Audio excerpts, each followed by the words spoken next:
lagi dengan saya Friska Lana. Di video kali ini saya akan membahas tentang distribusi peluang diskrit. Dalam video distribusi peluang diskrit ini, saya hanya akan membahas lebih khusus pada distribusi peluang binomial. Nah, pertama-tama sebelum kita mempelajari tentang distribusi peluang binomial, kita harus mengerti terlebih dahulu apa yang dimaksud dengan distribusi peluang diskrit. Distribusi peluang diskrit merupakan distribusi peluang terjadinya setiap nilai variabel random diskrit. Dan ciri-ciri utama dari distribusi peluang diskrit ini adalah jumlah total peluang sama dengan 1, di mana peluang dari suatu hasil adalah antara 0 sampai 1. Dan hasilnya tidak boleh terikat satu sama lain. Oke, selanjutnya kita masuk pada materi.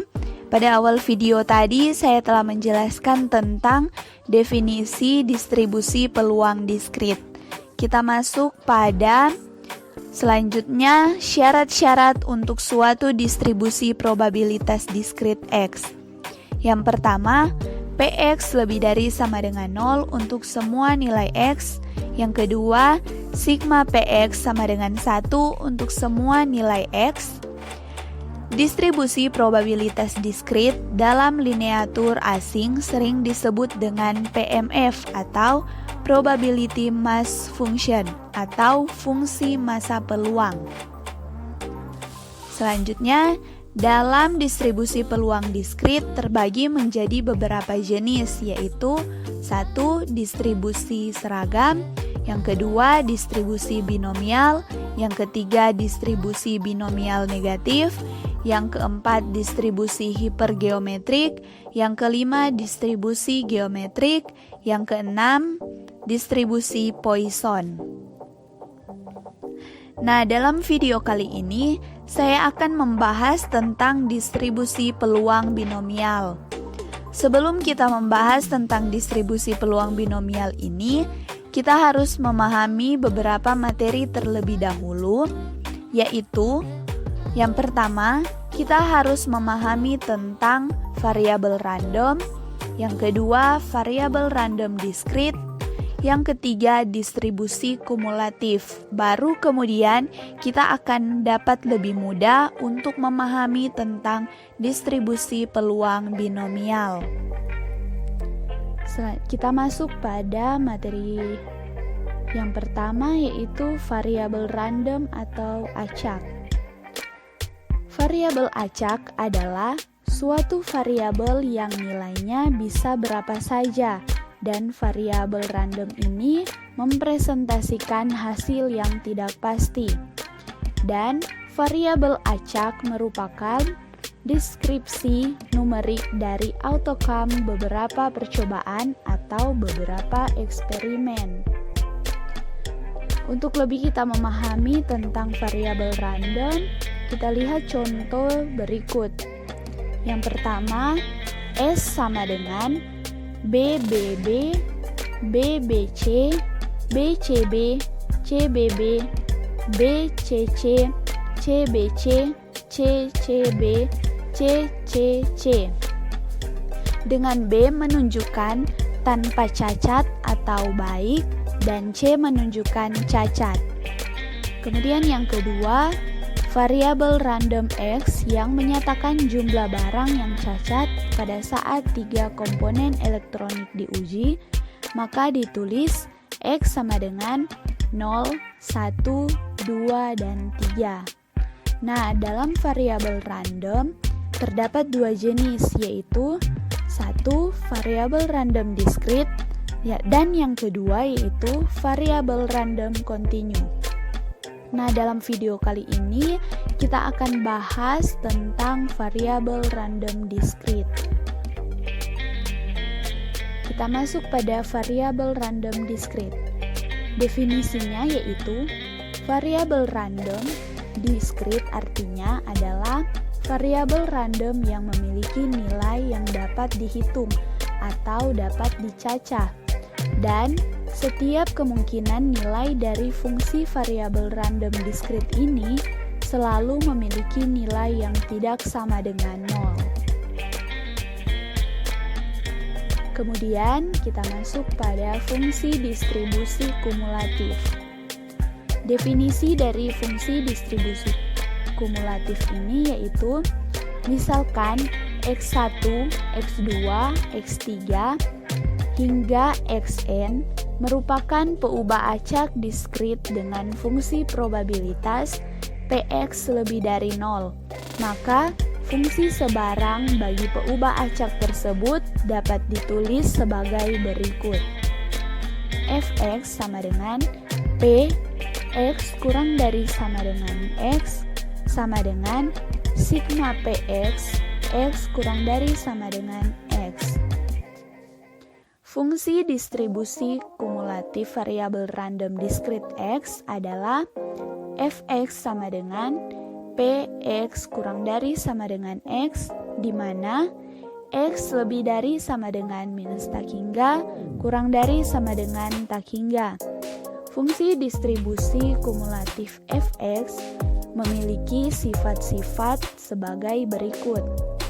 Sifat-sifat tersebut yaitu yang pertama yaitu Fxk jika Xj lebih dari sama dengan Fxj kurang dari sama dengan Xk.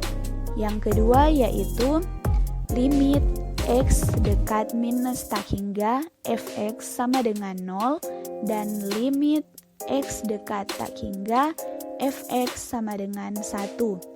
Dan yang ketiga yaitu limit X dekat 0 plus Fx tambah H sama dengan Fx untuk semua nilai X.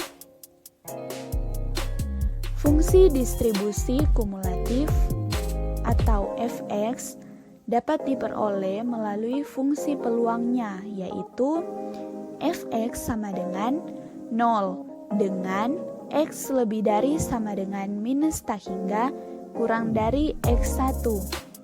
Kemudian Fx1 dengan X lebih dari sama dengan X1 kurang dari sama dengan X2. Kemudian Fx1 ditambah Fx2 dengan X lebih dari sama dengan X2 kurang dari X3 hingga menjadi Fx1 ditambah Fx2 ditambah Fxn dengan X lebih dari sama dengan Xn kurang dari sama dengan tak hingga, atau Fx sama dengan Px kurang dari sama dengan X sama dengan sigma Fi I sama dengan minus tak hingga sampai X. Kita masuk pada distribusi peluang binomial. Definisinya yaitu B dalam kata binomial berarti 2. Hal ini merujuk ke setiap kali percobaan atau kesempatan. Hasil yang mungkin muncul hanya ada dua kemungkinan. Dan distribusi peluang binomial adalah salah satu distribusi teoritis yang menggunakan variabel random yang terdiri dari dua kejadian yang berkomplement seperti sukses gagal, ya tidak, dan baik cacat. Nah, pertanyaan yang biasanya muncul adalah kapan kita menghitung peluang dengan menggunakan persamaan distribusi peluang binomial ini. Jika kejadian tersebut memenuhi sifat-sifat di bawah ini, maka ketika menghitung peluang kejadian tersebut terjadi, maka persamaan yang digunakan adalah persamaan peluang dari distribusi binomial.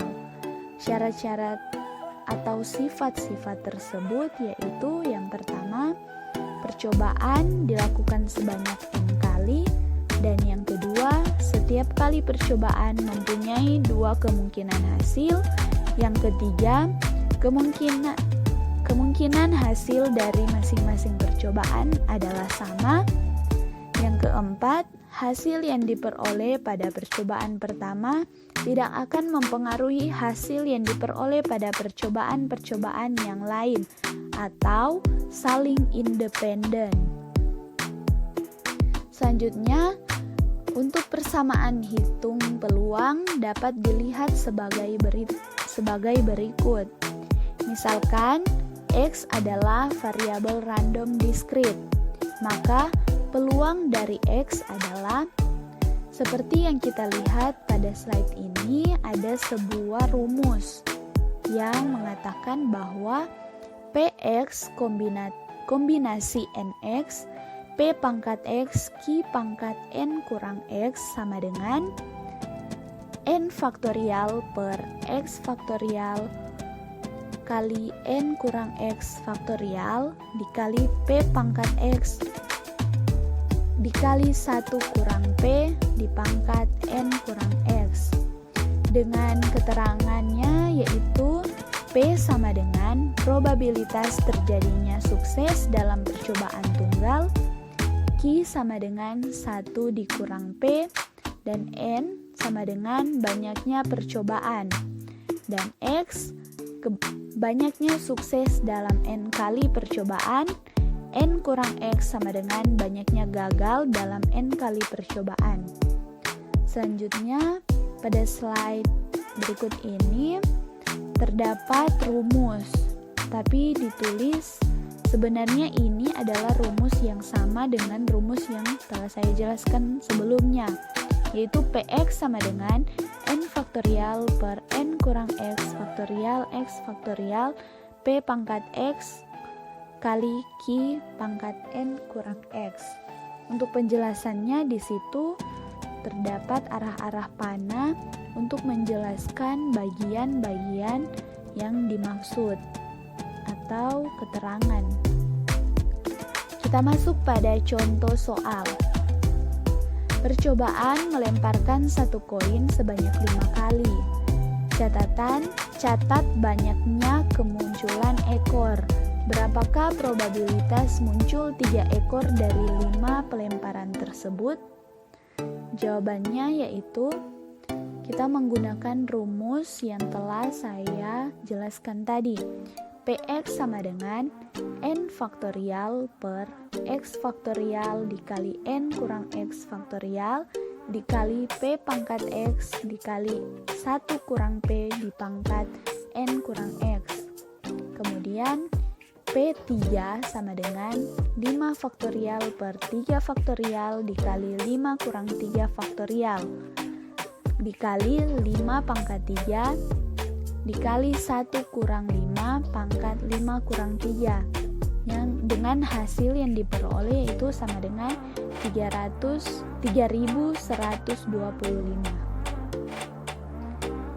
Dan pada slide berikut ini merupakan tabel probabilitas binomial yang terdapat pada contoh.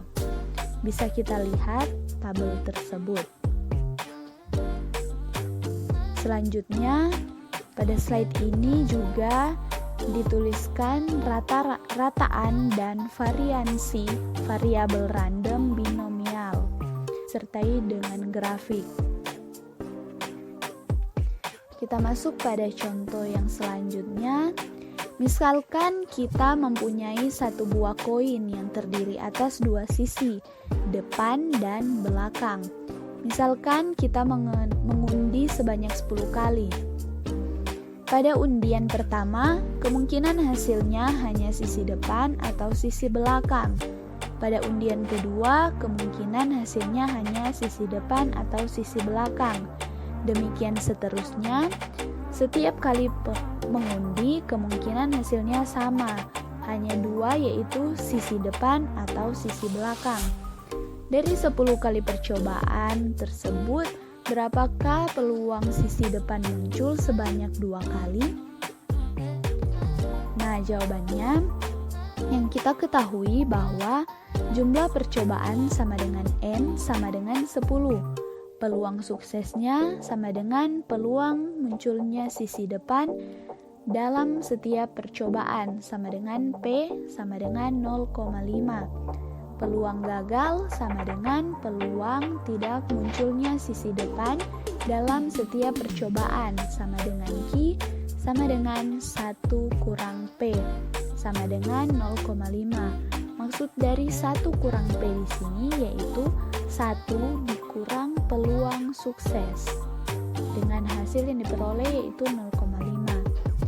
Kemudian yang ditanyakan yaitu dari 10 kali percobaan, berapa peluang sisi depan muncul sebanyak 2 kali, atau P X sama dengan 2, yaitu yang ditanyakan adalah peluang munculnya sisi depan. Maka kejadian yang dianggap sukses adalah jika sisi depan muncul ketika diundi. Kemudian penyelesaian dalam menggunakan rumus terdapat pada slide terakhir ini yang telah saya kirim. Penyelesaiannya yaitu Px sama dengan 2 sama dengan 10 faktorial per 10 kurang 2 faktorial kali 2 faktorial dikali 0,5 pangkat 2 dikali 1 kurang 0,5 dipangkat 10 kurang 2 sama dengan hasil yang diperoleh yaitu 0,0439. Baik, itulah materi yang boleh saya sampaikan. Diucapkan banyak terima kasih. Semoga materi ini dapat bermanfaat bagi kita semua. Terima kasih. 虜になってしまえばきっとこの夏は充実するのも